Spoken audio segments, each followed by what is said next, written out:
Kitab Ester.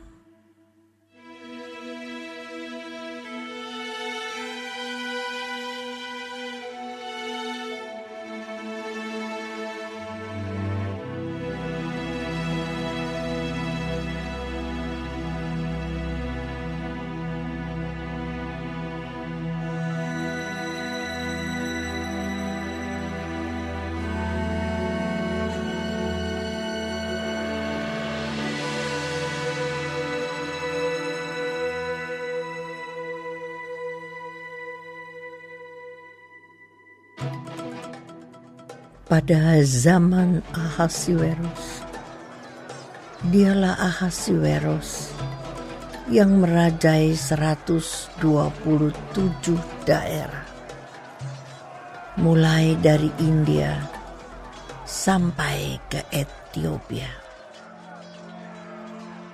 Pada zaman itu, ketika Raja Ahasiweros bersemayam di atas tahta kerajaannya di dalam benteng Susan, pada tahun yang ketiga dalam pemerintahannya, diadakanlah oleh Baginda perjamuan bagi semua pembesar dan pegawainya, tentara Persia dan Media, kaum bangsawan dan pembesar daerah hadir di hadapan Baginda. Di samping itu, Baginda memamerkan kekayaan kemuliaan kerajaannya dan keindahan kebesarannya yang bersemarak berhari-hari lamanya, sampai 180 hari.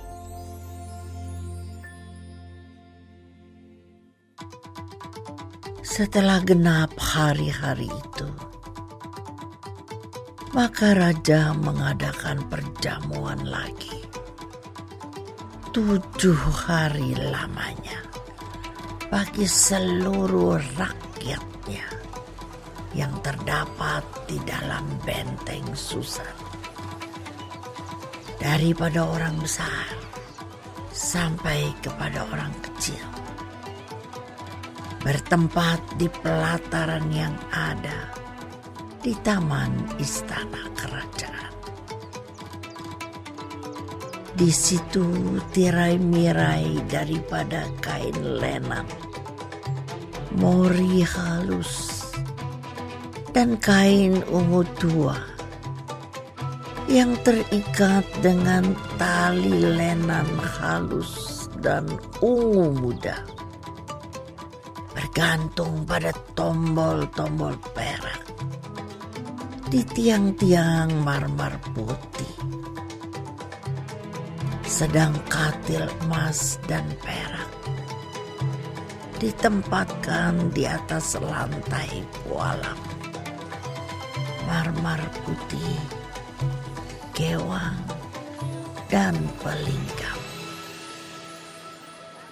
Minuman dihidangkan dalam piala emas yang beraneka warna, dan anggurnya ialah anggur minuman raja yang berlimpah-limpah, sebagaimana layak bagi raja.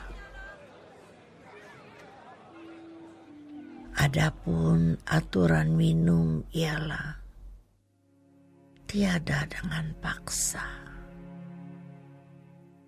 karena beginilah diisyaratkan raja kepada semua bentara dalam, supaya mereka berbuat menurut keinginan tiap-tiap orang.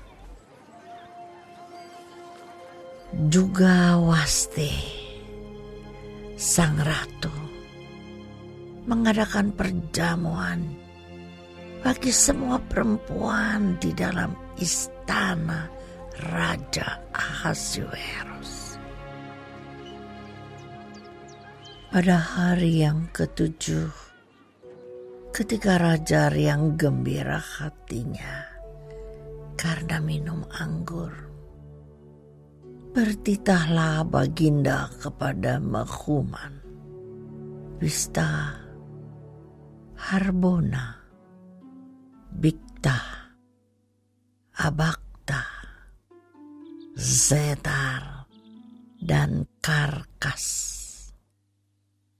yakni ketujuh sida-sida yang bertugas di hadapan Raja Ahasuerus,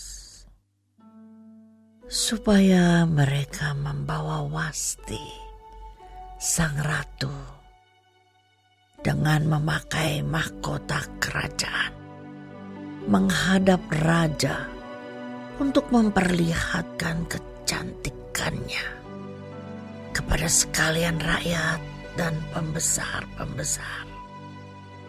Karena sang ratu sangat elok rupanya. Tetapi Ratu Wasti menolak untuk menghadap menurut titah raja yang disampaikan oleh sida-sida itu. Sehingga sangat geramlah raja dan berapi-apilah murkanya.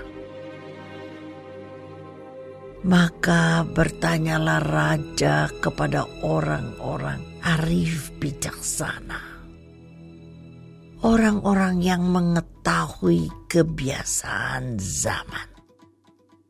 Karena demikianlah biasanya masalah-masalah raja dikemukakan kepada para ahli undang-undang dan hukum.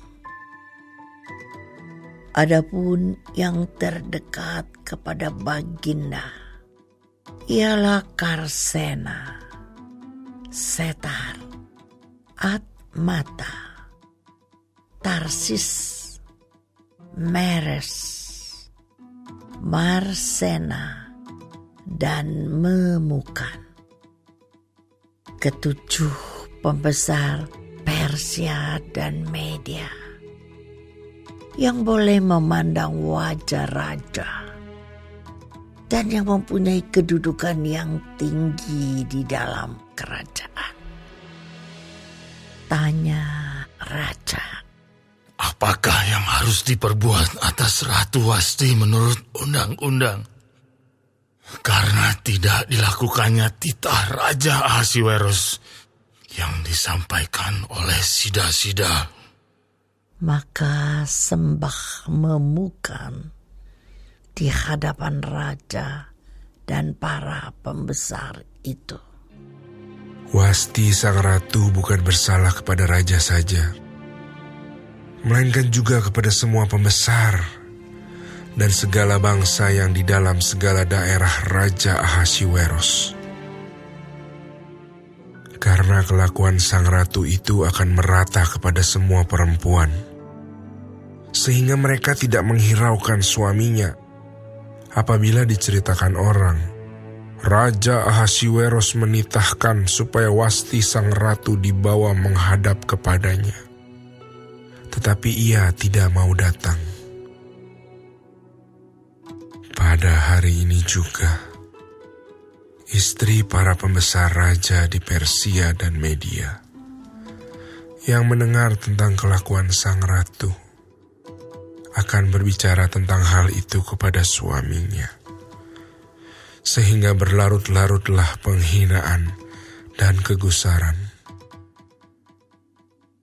Jikalau baik pada pemandangan raja, hendaklah dikeluarkan suatu titah kerajaan dari hadapan baginda dan dituliskan di dalam undang-undang Persia dan Media, sehingga tidak dapat dicabut kembali, bahwa Wasti dilarang menghadap Raja Ahasuerus dan bahwa raja akan mengaruniakan kedudukannya sebagai ratu kepada orang lain yang lebih baik daripadanya.